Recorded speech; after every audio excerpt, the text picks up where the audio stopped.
I'm Pen of PenPlays, and I'm here with a review of Jay's Titan Mech for Masters of Brickjitzu. A special thanks to LEGO and LAN for providing this set to Masters of Brickjitzu, and to them for allowing me the privilege of reviewing this set for them. This set is unlike anything you've ever seen before, but first let's talk about the minifigures. Core J is once again included in this set. As happy as I am this design is meant for longevity, I'm sure we all can pretty much agree that getting new Ninja would have been awesome. To note, none of the Ninja include hair in this set, and have no differences whatsoever from the figures released in 2022. Core Nia is once again paired with J in a set.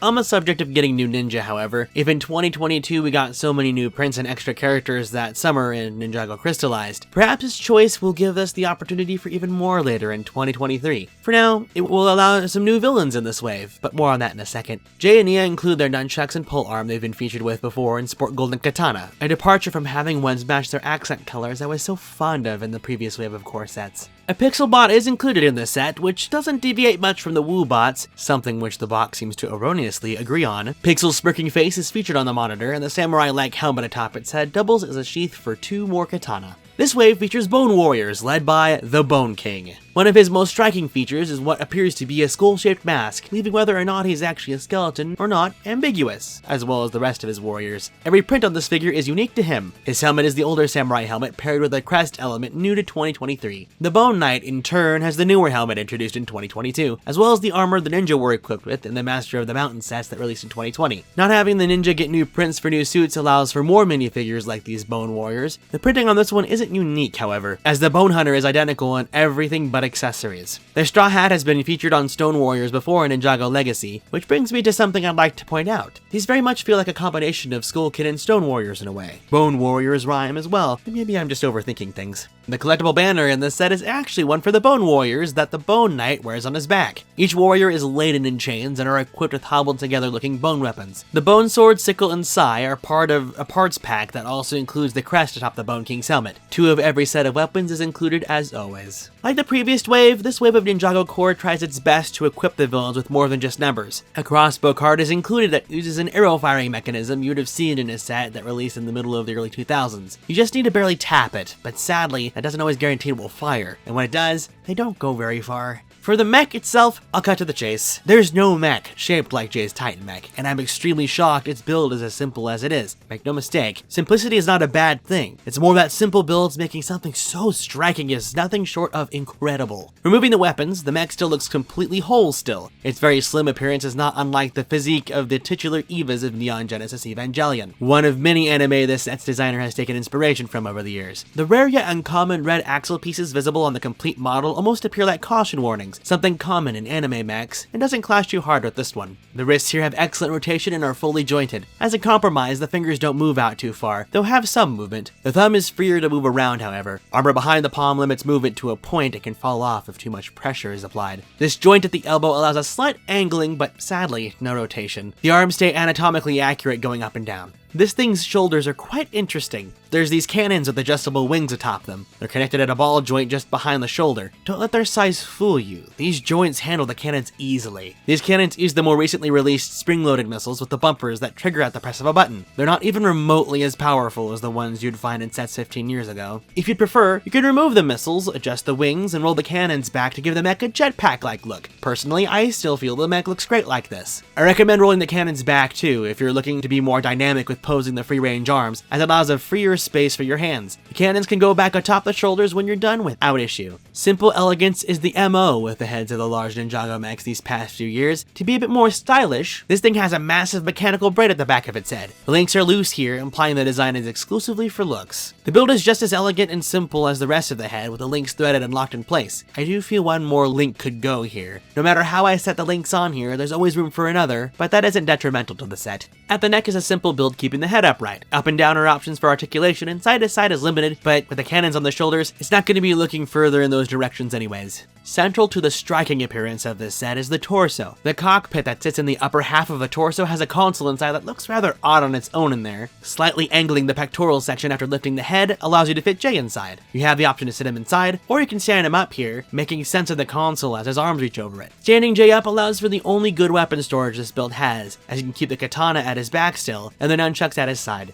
Angularity defines the set no better than the abdomen. Although joint elements are featured here, attaching the lower part of the torso to the upper half, it does not move, and are here just to keep the build stable. At the pelvis are the joints introduced at the start of 2022, used to attach all the limbs to the torso of this mech. The ones at the legs are exposed but show a shocking versatility that adds to the look of this titan. Lanky legs fall from here with a very toned physique emulated with the armor plating. The panels at the side of the thigh are not tight, so posing the leg while gripping at it can cause it to fall off easy. The joint to spread the legs is only 3 points of articulation, but there isn't a need to extend them much further than that. Upwards and backwards only go so far as pieces block the way. Bringing the leg up too far makes the armor at the quads pop off, and don't get too far otherwise, but that doesn't keep it from being able to sit. A note on the stickers here. Yes, these stickers are cut poorly. You know I'm a stickler about that, but there's this very strange ink splatter on these stickers specifically, which is quite the shame. A key thing I always vouch for in LEGO mechs are knees, and oh boy does this thing not disappoint. The kneecaps can also be adjusted accordingly. The only thing keeping the knee joints being perfectly paired with the feet is that the ankles don't extend much, so this thing can't kneel. There is some range at the feet, and rubber pads keep the mech from sliding. You may have noticed pins in the hands for holding weapons. This set is equipped with 2 katana dressed with lanterns on the ends that can be pegged into those pins. Wrapping the hands around the blades complete the look. These blades can be sheathed at its hip, completing its look like that of a wandering ronin. This is only complemented by the massive sword it's also included with, adorned with the throwing star that tends to show in Titan mechs for a handguard, as well as a lantern ornament at the end. This blade is nearly as tall as the mech itself. It may just be the largest LEGO sword LEGO has ever made to be wielded. The tip of the blade is a brand new blade element, introduced in this wave of Ninjago core. This connection point can also be reversed depending on which hand you want to connect it to. Your assumption would be that such a massive blade would be too hard for a mech this lanky to wield, but you couldn't be further from the truth. The posing possibilities show just how strong and well thought out the design of this set really is. Center of gravity is so perfectly handled on this thing that with less patience than you'd normally need for a LEGO mech this size, you can pose it to stand on one leg. Absolutely incredible. I can confidently say this is one of the best mechs that have ever come out of LEGO in this modern era of LEGO Mecha. The loose armor is only an issue due to the lack of surface area they're connected to, and I suppose my hands being larger than a kid's doesn't help either. The compromise in the elbows, ankles, and somewhat on the upper leg are the only thing keeping this from being perfect, but it's pretty dang close. Its execution in shaping, motion, and strength is unprecedented. My favorite part, however, is that it is perfectly in scale to Zane's Titan mech, going as far to even emulate similar shapes,